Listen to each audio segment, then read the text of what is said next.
50 ലോക ചലച്ചിത്ര ആചാര്യന്മാർക്ക് ആദരമർപ്പിച്ചുള്ള cinema alchemy a digital art tribute exhibition lifetime achievement award ജേതാവ് ആൻ ഹുയി ഉദ്ഘാടനം ചെയ്തു. കേരള രാജ്യാന്തര ചലച്ചിത്രമേളയുടെ ഭാഗമായാണ് പ്രത്യേക പ്രദർശനം ഒരുക്കിയിരിക്കുന്നത്.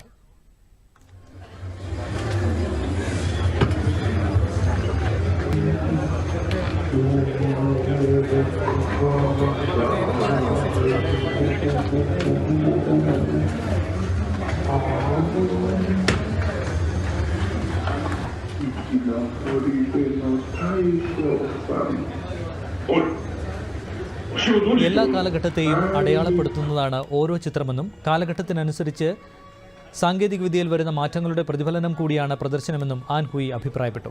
പ്രശസ്ത സംവിധായകനും ചലച്ചിത്ര അക്കാദമി മുൻ ചെയർമാനുമായ TK രാജീവ് കുമാർ ക്യൂറേറ്ററാകുന്ന പ്രദർശനത്തിൽ കലാസംവിധായകനും ചലച്ചിത്രകാരനുമായ റാസി മുഹമ്മദിന്റെ 50 ഡിജിറ്റൽ പെയിന്റിങ്ങുകളാണ് പ്രദർശിപ്പിക്കുന്നത്.